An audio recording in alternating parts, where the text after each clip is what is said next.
Welcome back to this week's episode of the Lady Landlords podcast. Today, I am actually interviewing one of our members from Lady Landlord and her partner all about their journey in real estate investing.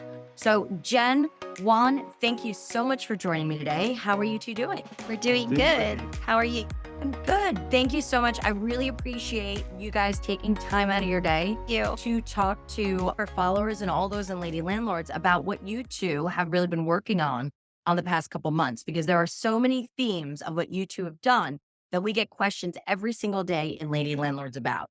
So let's just first start with a nice, simple introduction on who you are behind Lady Landlords. Jenn, do you want to start by introducing yourself for us? Sure. I've been a nurse for about 10 years, and we have twin boys.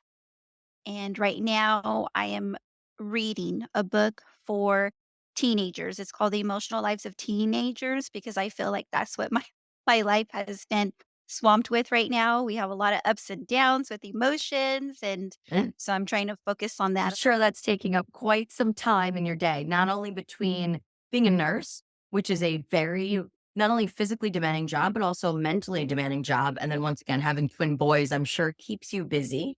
Juan, why don't you go ahead and introduce yourself?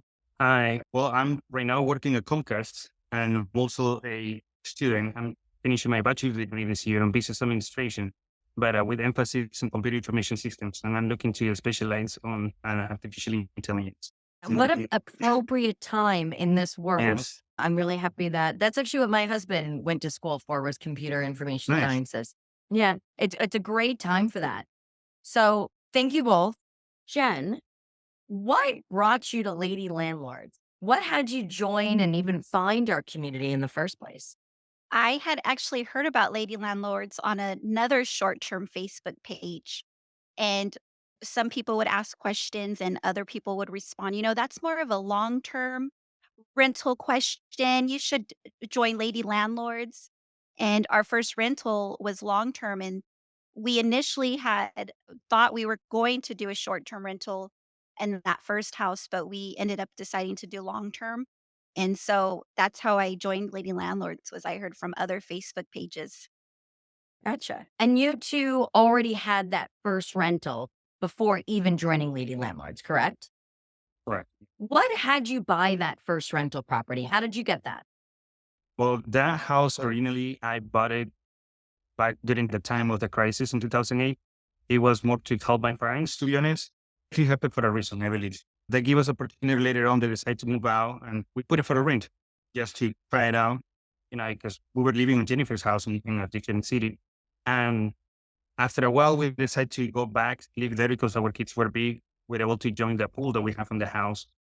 And that's when we already had a little bit of taste at the beginning with self-rental of passive income. Later on, we decided to buy this other house where we're living now. And we definitely put the first house in rent right away. That give us a really good extra income. And that's when we realized, we can continue doing this as well too. Whose idea was it to purchase rental properties and grow a portfolio? And Jennifer's. Okay. So we did a few moves in the beginning of our relationship. And when we had the boys, we were initially living in my house, which is about 20 minutes away. When we decided to move to our previous home, the home that JC bought, we rented out my house in the city that was 20 minutes away. And that was my first taste, I think, as a single woman, because I had bought that house by myself before we had met. And I told him, we can just rent out my house and we'll move into your house. And I think was too emotionally attached to that first house that I bought as a nurse. As soon as I became a nurse, I started saving, and my family, they had told me right away, save for a house. You're going to need it for your taxes. You have no kids. I said, okay. I bought the house, but I got too emotionally attached to it. It was actually built by one of my best friend's husband. And I did not like what I saw people doing to it. And I look back and I'm thinking, wow, we should have just kept that house. I put too many emotions into it. We ended up selling it once we moved over here to our previous home, which JC had bought. And so I think that was a little bit of my first taste. You mentioned in there the idea of people being in then what was your home and something that you were emotionally attached to. What made you say, actually, I do want to move forward with having more rental properties? And that knowing that you're going to have tenants that were going to want to paint things different colors or might cause damage. What made you be able to get over that? After JC had talked to me a few times, we had been talking about it because after that, he initially had the idea once we were living here in his home. And I think I just didn't want to do it. And maybe Mhm. because I still had that emotional feelings about it. And my mind just changed from one day to the next. The light bulb turned on, I guess. And I Yeah. said, you know what? He has a point. Mhm. He's right. And I told him, I don't think we should get rid of your house though. We had gotten a low rate in 21 and the mortgage was low. And I thought it will be worth it if we just keep this house and we actually save for the next one. And that's pretty much, I think, what got everything started was we saved for 2 years to buy our current home. And I think initially we would probably have sold it had we not really gotten into the real estate mind mode. We would have sold it like anybody else and then put all of that down payment on the new one. But we thought, you know what? No, we're going to save. We're going to sacrifice a little bit. We realized that we were spending over $1,000, maybe more than, more than 1,000 on eating out every month. So we sat down and really looked at our expenses and I told him, I said, we have to start eating in. It's not only going to be healthier for us, but we're going to save a lot of money. And so breaking down those expenses too was a Right. huge factor into saving. And that's something that sometimes we just have to do is make a sacrifice in a shorter term to be able to have benefits in that longer term. Jen, you also mentioned about how your family had told you for a long time to save, to be able to buy a house, how important that was going to be. Was that something that just came up when you started working as a nurse, or was that something that had always kind of been told to you, like make sure to buy your own home, own your own home? Think ahead from financial planning. Was that something that was often brought up in your household growing up? Yes, it was something often brought up. It was always to buy that first home for yourself, and it would be a tax write-off on top of that, and that it was just a good investment to have is a home. What about you on? Was that something that growing up, was that something that like your family always kind of shared, like, hey, make sure to buy your own home? Or was that something that came across for you in adulthood? I believe that was more my first thought, be able to have that extra income on having rentals. Buying the first house, I did buy the first house, no intentionally for me. I moved from LA over here in this area of the Central Valley of California to help out my parents. And I feel what's more an accident. My family, they're all professionals, but they never had the mentality of be able to invest. They're more of like working on the profession and then agreeing what they do. But on the part investing, I feel that I'm the one that kind of self-educate myself about it. And seeing the opportunity back then, something that helped me a lot was the real estate agent that helped me buy this house. He's the one that kind of like turned the light bulb on me. Like he told me, you know what, save some more money, put it for the down payment for the next house, and you can continue growing later. And told you know what, that will be a great idea. But what happened is that the same year, we already had started with a family. So our financial priorities were a little bit different. So I couldn't move forward with that. But I feel that what it pushed her to start this journey is not just a mentorship like yours and also the network that you provide to your mentorship, but seeing that success stories from other ladies. And I feel that that's kind of what motivates her too, that she can do as well too. Right. So then it was Jen that had joined Lady Landlords. At what point, Juan, did Jen come to you and say, hey, Juan, there's this women's group, this women's mentorship. I think we should join it. How did that conversation take place, Juan? It was one of the happiest days of my life, I would say. I'm like, finally, okay, now let's go. Good. I told her, okay. I told her, well, sign it for it. Let's figure out this. I told her, I always told her I will support her whatever decision we take as together as a couple or individually as well, because she's a great Right. professional. She's also what she does. And I feel we complement really well because she always makes sure that I do everything right. And I also make sure that she does everything right because we're not perfect, right? We all make mistakes and stuff like that, but we complement each other because we help each other out. We, we work together as a team. Uh, Naturally, we have to learn how to work as a team, having twins as kids. It's really a challenge. Trust me, it's a challenge. But I feel we did great when she mentioned it. I was really happy, and I told her, "Oh, awesome!" Because we were looking at really different websites and on Facebook pages, different social medias. And I told her for a few years already about the idea of doing real estate investing, how we Mhm. can invest in different ways. But I felt that she needed to see it like from somebody else where she can see how they were successful. And I felt that your platform, your social media, your mentorship definitely helped in that part. Thank you. Jen, what was it that made you say, okay, now's the time. I've been in this group for a while. Now's the time to get some individualized support. Let's do it. Well, JC's going to be happy, but I'm going to say that he was right. I see him doing it. I see posts about women that are getting divorced and they're doing it. And really, I feel like it's all in our mind. It's like what we know, what we feel, what we think we can do, we will achieve it. And it's about being able to just take that action, make those moves. And I think really your mentorship, it helped me mentally to believe that we can actually do this and take the right actions and go the direct way. Because I think what scared me the most before was taking the wrong move and taking the wrong action because it could set you back a lot.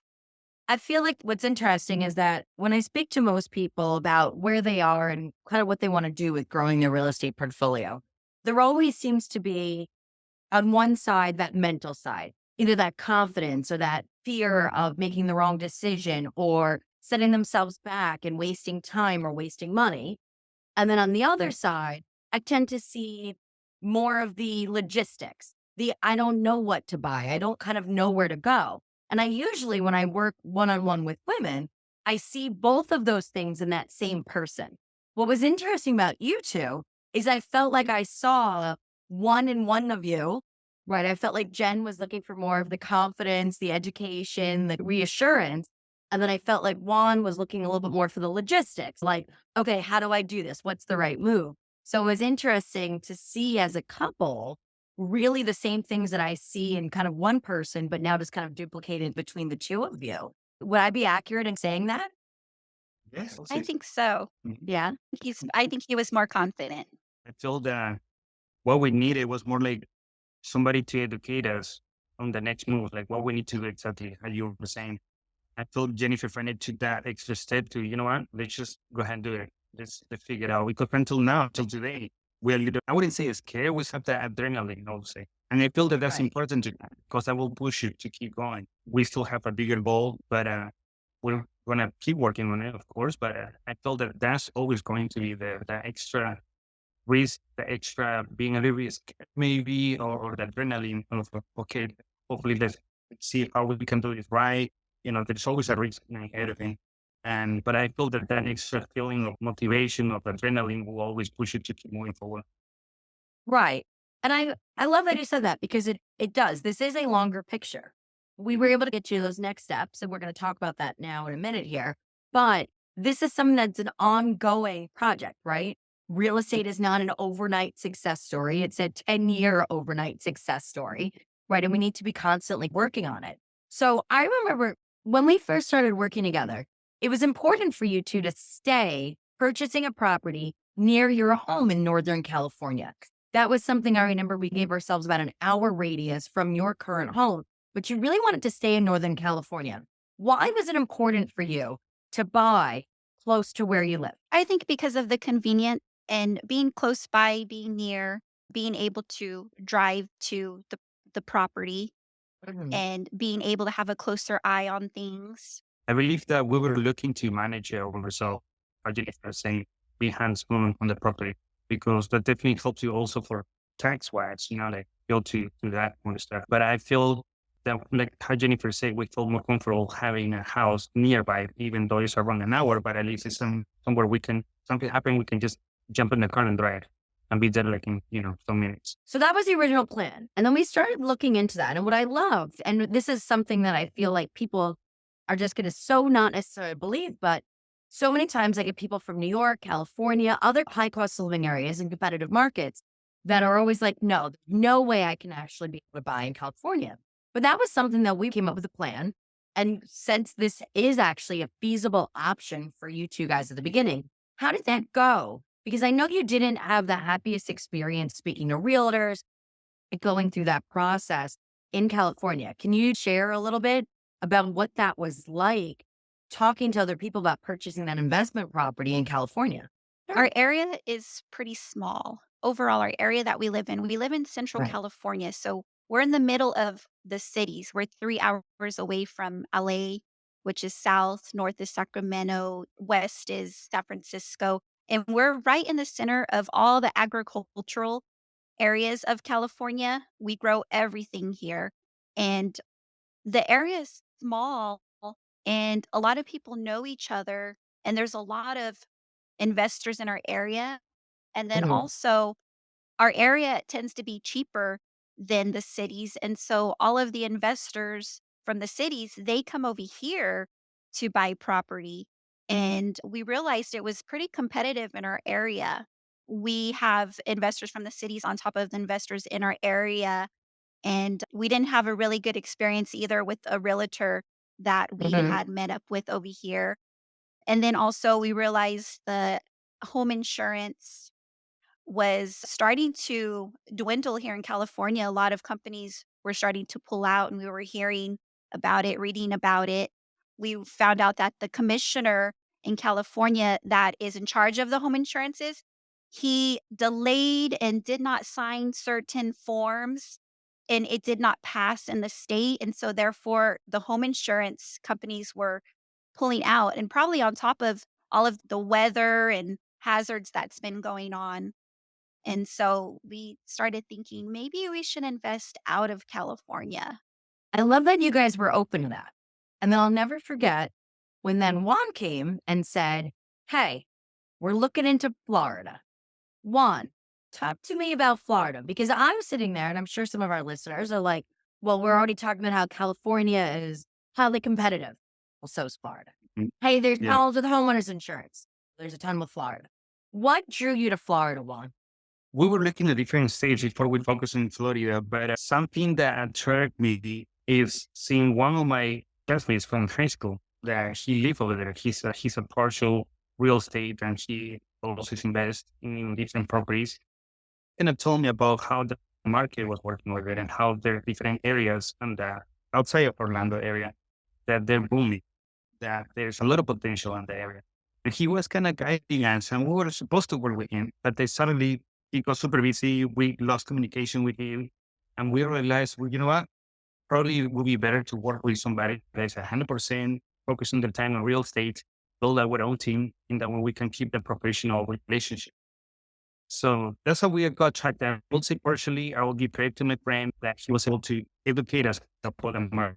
The information we obtained, it was to ourselves doing research, looking online, different articles, watching videos on YouTube and reading the news and trying to find the statistics, find some data that will help us choose the location. Basically, like how you guide us, focus on specific areas and then trying to find what's best about there, what is going on in there, what if there is a school, universities, hospitals, and that's exactly what we did. We follow you guidance. Honestly, that's what it helped us to choose. Right. I feel like you really took that market research exercise that I gave you and really ran with it. And I loved being able to review the research that you had done when we went through that, especially when we made this huge shift from your home state of California, literally to the other side of the entire country. Jen, how did you feel after really wanting to be able to buy nice and close to the house where you felt a little more confident, a little more secure? To then now saying, hey, we're going to be buying a house that we might not even see on the complete opposite side of the United States. How did you feel about that, Jen? It was scary, but I think I was already in that mode that I was focused and I was in that real estate mode, and I think I was ready to buy in Florida, whether it was down the street or across the country.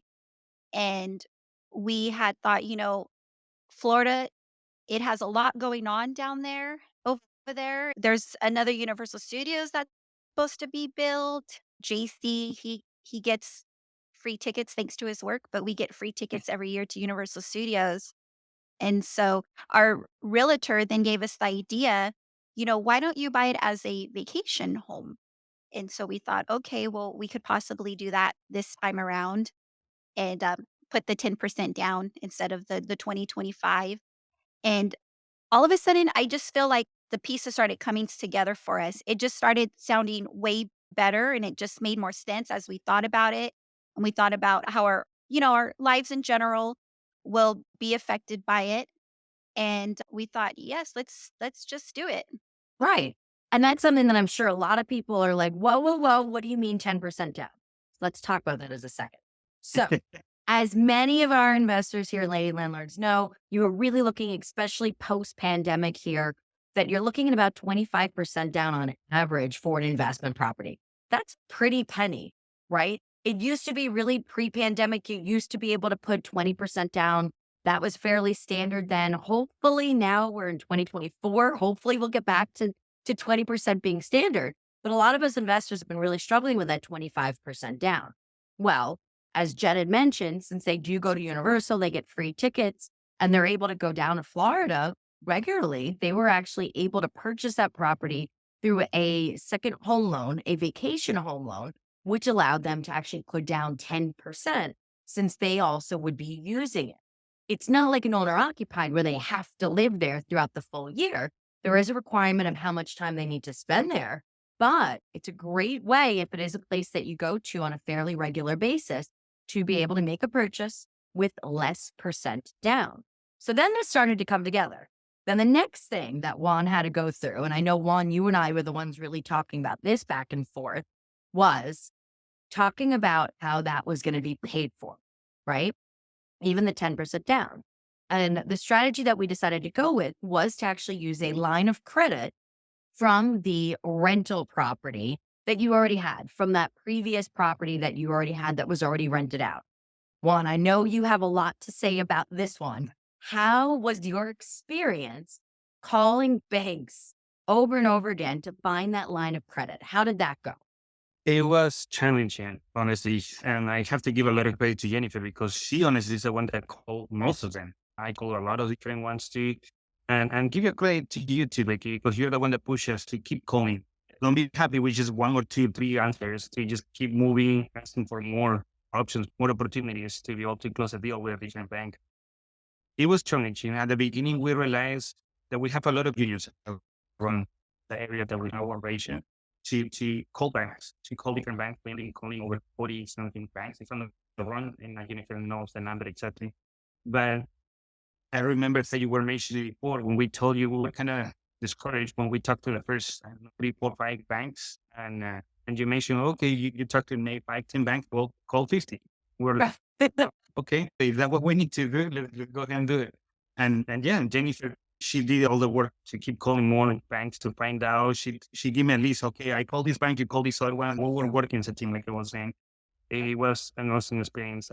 Until today, I received some callbacks asking how we're doing, if we're able to find deals. And I told him, please give me your name, the name of the company, because I talked to like over 40 different banks and they laugh because they remember that I mentioned that before. And they're like, yeah, we know you take this thing seriously. I'm like, yes, exactly. So I told him we're working to get more deals later on. So I will keep them in mind, but they want our business, obviously, by calling back.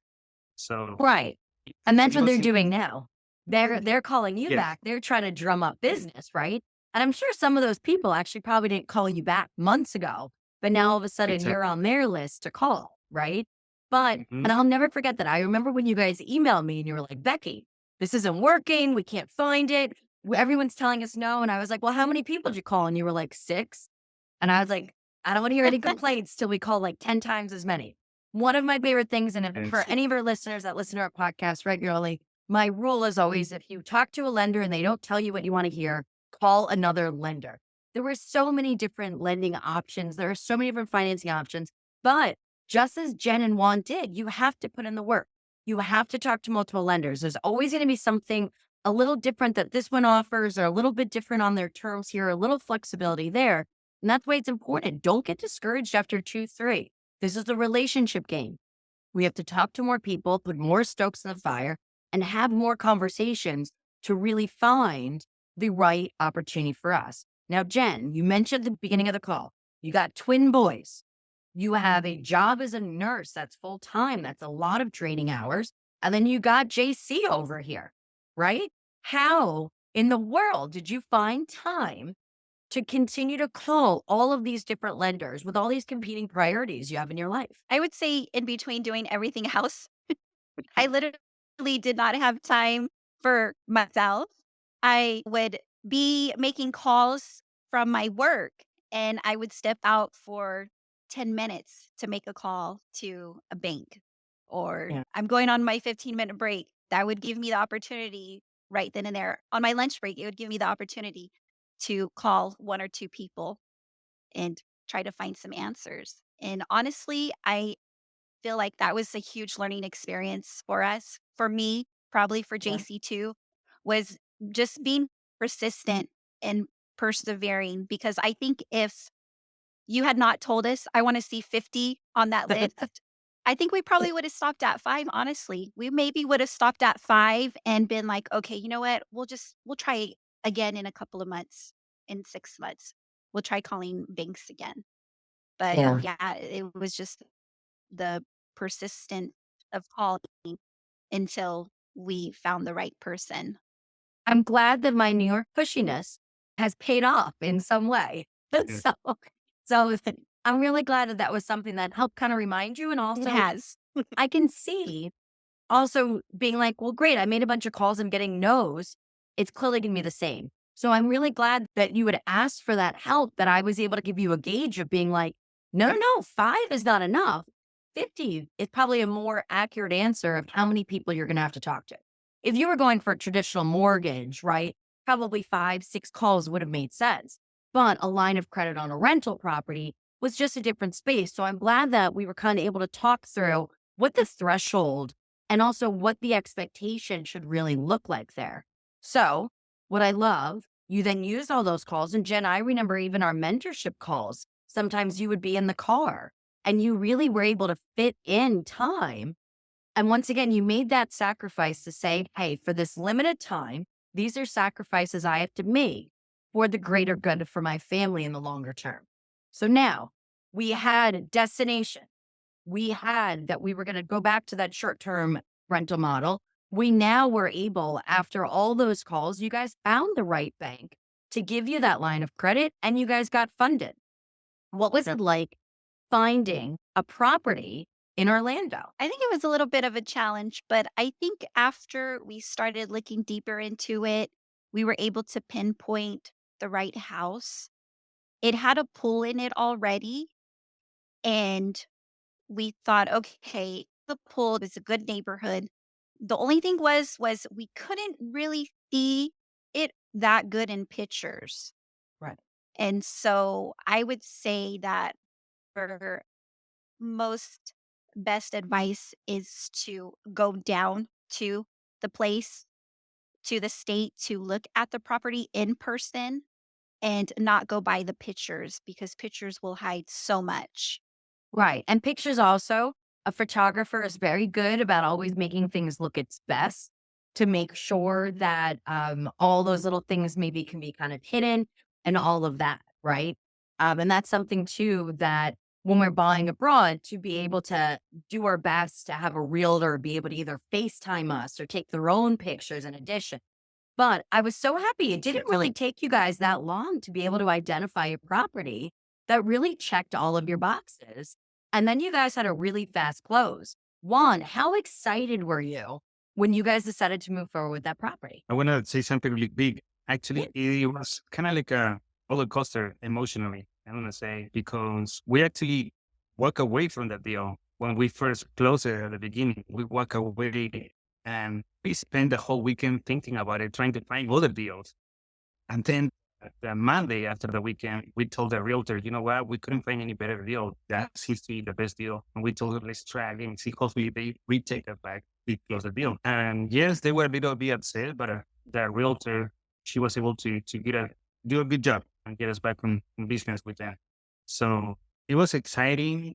We, like how Jennifer was saying, that's the only advice we'll give everybody, that we made a mistake, that we kind of knew what we took a risk of just going based on pictures, on videos and stuff like that. Right. It will make difference actually going and seeing yourself, right? That house and location, that area. We picked this location because we, as a realtor, we want a house that we don't need to do that much of a structural upgrades or anything like that. It's more that we want more just cosmetic. But the most important for us, it was the location, being in a good area. And I told her she job of finding that good area, but then we realized that there was a lot of upgrades that needed to be done in the house, right? So we ended up spending a little more than what we expect, but we are pretty confident that that's going to pay us back, sooner or later. Right. I remember going through that when you guys had the offer and then backed out. And then we hopped on another call and went through the numbers again and said, hey, this is your upside, this is your downside. And then you two really kind of had a heart to heart with each other, Yeah. deciding if that was something you wanted to move forward with. And then I remember you came back on Monday and we're like, yup, that's it. We're back. We're going for it. I mean, I was so proud of you guys for really going back, thinking about your longer term goals and saying, does this property fit? And one of the things that was always the most important to you was location, location, location. So now you guys close on this property. That was the end of 2023. And as you said here, you guys actually flew down there. And then now when you got into the house, you realized that there was a couple more things than you were expecting to do. How did that go, getting the house ready to rent? It was a lot of work. We have to say that our realtor that we have in Orlando, Tiffany Weeks, she is amazing. When we chose her, she told us, she said, look, when you get me, you get contractors, you get lenders, you get everything Right. you're going to need behind me. And it was exactly right. She recommended a few contractors. We met up with them. We chose one. And before we went down there, he had told us, like, hey, do you want to do this? Do you want to change this? And he knew we were going to eventually go down there. And he said, okay, well, you know what? Let's wait until you guys come down here. And then once you see the house, you tell me if you want to change this or that. And so we were like, okay. So we went down there and sure enough, we were like, okay, yes, we need to change that. It wasn't structural wise. The foundation was good. The house was good. Our home inspector, by the way, was someone we had chosen too from one of our fellow members and Lady Landlords, which Mm. he was awesome too. He was great. And it was just cosmetic. I think it was more cosmetic updates that we needed to do than we had anticipated. I think Right. that's what caught us off guard is once we got there, we were like, okay, yes, we do need to make more changes than what we thought. But we went through the process. Yes, it was stressful, it was daunting. And then we had to go through the design area too. And our realtor actually happened to also have her company in design. And so we worked with her through the designing process, and she did amazing with the design of the house. I mean, after making all of the cosmetic changes that we needed to do, we had popcorn selling that we took off. I think it was all worth it. And Yeah. when we got down to the end also and we were done with the design, she had overquoted us. And we had decided to buy everything from Wayfair, and she told us, "This is like the cheapest job that I've ever done." I mean, at the end of it all, it was just a huge relief. I couldn't even believe it. I'm like, "Really? It's only gonna come out this much?" And she said, "Yes." She goes, "You guys are like the cheapest job that I've ever Yeah. done." And it looks absolutely beautiful. I think we put it on the rental market. Was it 2 weeks ago? About 2 weeks ago.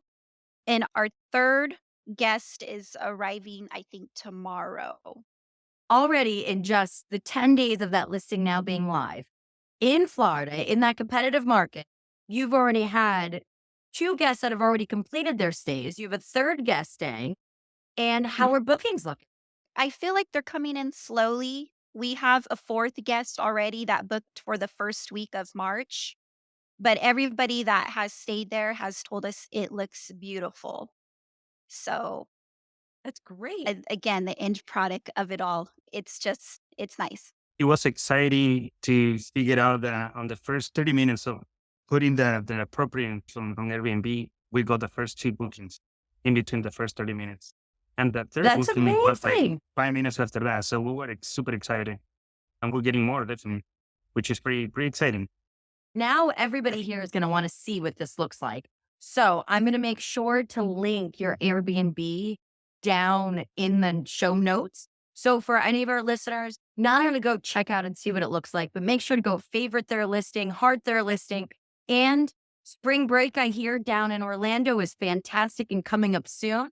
So make sure to go book your own visit, to go visit the mouse and go support fellow lady landlords, Jenn and Juan. So I'll make sure to put the listing down in the show notes because it's gorgeous. I know you guys gave me a sneak peek, but there's nothing better as somebody else that also has their Airbnb. There's nothing better when you get that notification being like, hey, it's booked.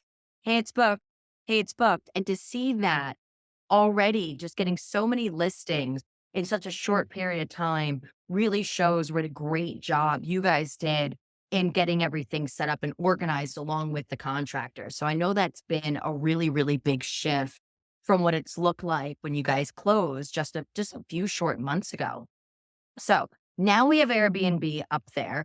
Now that that's up and running, I know we got a couple of things that we're still sorting out with it, but now that that property is starting to move forward, what is next for you? One, what is your goal next with your portfolio?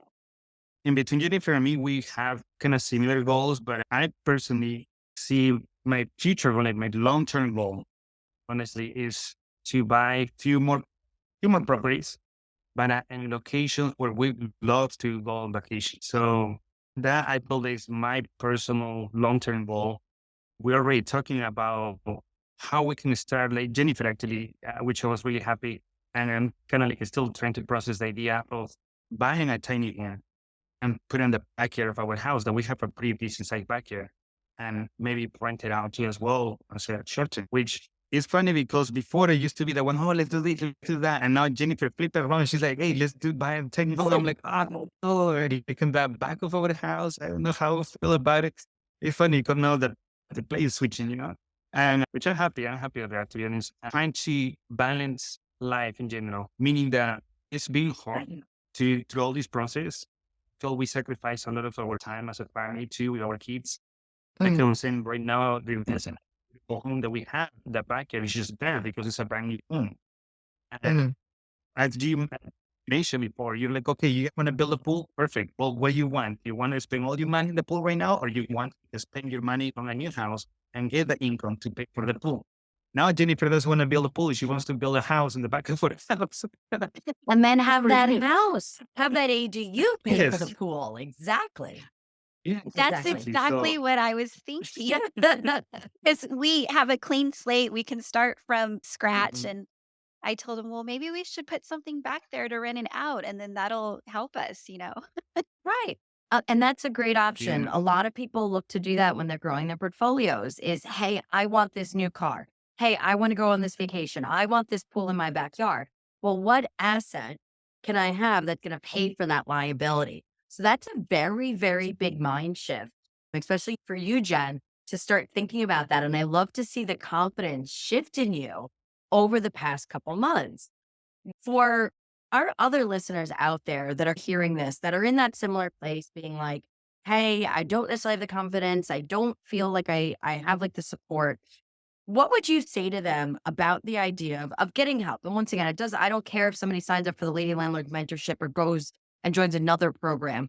But what would you say to somebody that's on the fence of saying, am I really going to get support and get help to grow my portfolio?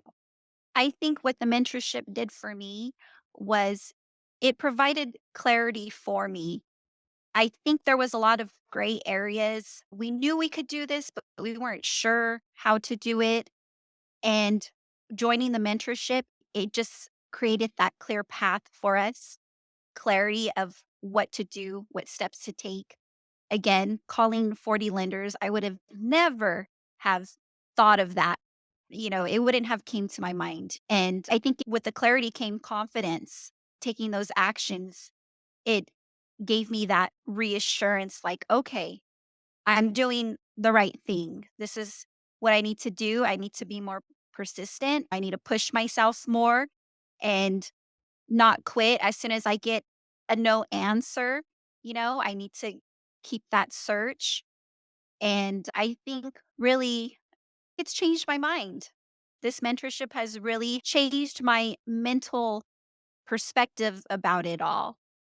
And I think from here on out, JC and I, we know what steps to take and we know what's going to work for us. And right now we're trying to figure out what our next goal is, but we know exactly what we need to do. We need to make that clear goal and start plan.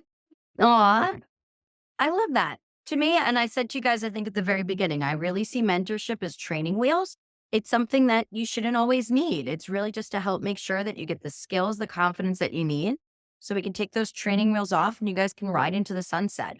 So it makes me happy to know that you guys have that confidence, have that education, and know exactly what you need to do next. So I cannot wait to see where you guys go next.